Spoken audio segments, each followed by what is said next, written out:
It's a homecoming for our next guest. He had a record-tying 5 home runs in the World Series and is the Fall Classic MVP. We welcome New Britain's own and a UConn alum. Had to get that in there. George Springer to the desk. Thank you so much for being here. Thanks for having me. So looking back at the World Series, what was the most difficult part of that process, the entire series? You know, having to go through the whole playoffs, that it being that long, that strenuous, that anxiety filled. It was a crazy month, but the World Series was back forth, emotional ups and downs. It was absolutely insane. I'm wondering, did you guys, I mean, when did you know that you guys were capable of having this kind of season that you guys ultimately had? When was the moment during the season, or was it during the postseason, where you said, we're really going to do this, we can really get this done? I'd say after we played Minnesota, when our team had that crazy comeback, we ended up scoring like 16 runs and with less than 5 outs to go. And it showed, you know, who we were as a team. It showed us that anything is actually possible. And then we just honestly started spiraling from there. And we got to the All-Star break at 60-29 or 60-30, whatever it was. And it was like, okay, the next goal is not to get into the playoffs, it's to go far into the playoffs. And we struggled some in August, but then ended up switching around in September. George, usually a leadoff hitter gets on base, or at least in the old days, used to get on base, steal bases at a good clip and all that, maybe not hit for too much power. Every now and then when I was a kid, Bobby Bonds or Ricky Henderson or someone like that would hit for power out of the leadoff spot. You came into the World Series scuffling and started slow, and then wound up with one of the all-time great World Series, and they stuck with you at the top of the lineup. What were you thinking as that was going on? How did you feel about leading off in those games, even as you were struggling? Yeah, you know, I think as a player, you know when you're struggling, and you tend to start to do things that you wouldn't normally do. So I naturally started to press, and it kept going, and obviously kept spiraling. You know, I did not hit well at all in New York. Just got flat out owned, and it was a conversation that I had with Carlos Beltran about just slowing the game down, kind of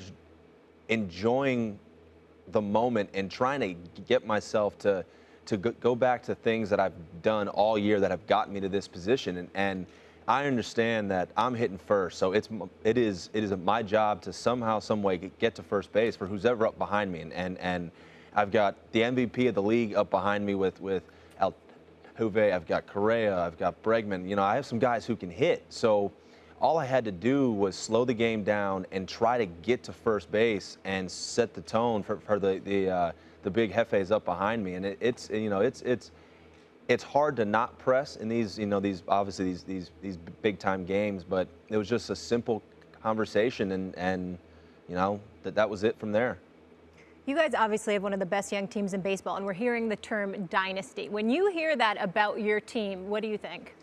Well, in order for that to happen, a lot of other stuff has to happen first. Just because you win one doesn't mean you're going to be the best team ever for the next 5 years. So, you know, our team has to stay the course and take each year as for how it is. And we can't go out and try to be the 2017 Astros in 2018, because it's not going to work. It's not going to be the same dynamic. So, you know, you just have to understand who you are as a team. You have to understand who's in the clubhouse, and then just go play. You brought up Beltran. I remember when you guys were up 2-0, and then all of a sudden you go to Yankee Stadium, and the Yankees and Aaron Judge and all of those boys catch fire. Talk to me about what that moment was like for you guys as a visitor playing against the Yankees in Yankee Stadium, losing those 3, and then Beltran, according to reports, talking to y'all and giving y'all a pep talk about how y'all could actually win this thing once you get back home. Can you take us back to that a little bit? Yeah, you know, I got a firsthand experience of what it's like to play in New York in October, and let me tell you, it lives up to everything you ever hear about it. It is a tough place to play.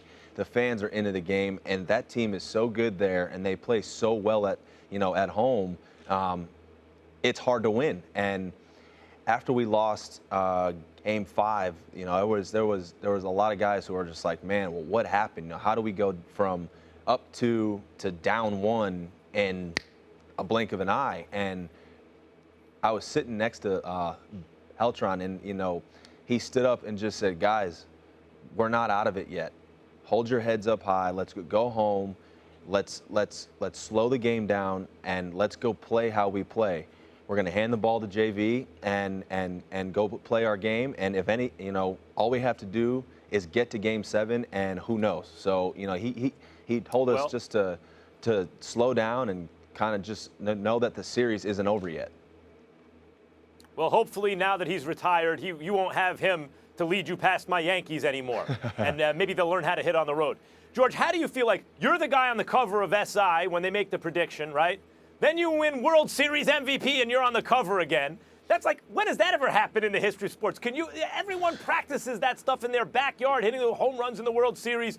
But who even imagines something like that and then to win World Series MVP? Can you describe that to us? No, that is, I mean, I don't know if that's just the craziest coincidence in life or what, but that is, I mean, that cover, and then, you know, obviously with the MVP and all that stuff like that, that is the craziest thing I've ever seen. But the fact, you know, that our team was able to do that, I mean, is special to us. And then on top of it, it's crazy that author put that on there, stuck by it for 3 years, and now he's, I mean, it's hard to say he's not a genius. I don't. Spoken into fruition. Yeah, right? that is the craziest thing. You know, you see it as a player, and you're kind of like, okay, yeah, cool. You know, that'd be awesome. And then, boom, it happened, and now it's just stuck in stone forever. No question. Well, congratulations on everything. What a run, and I'm sure we'll see you back here.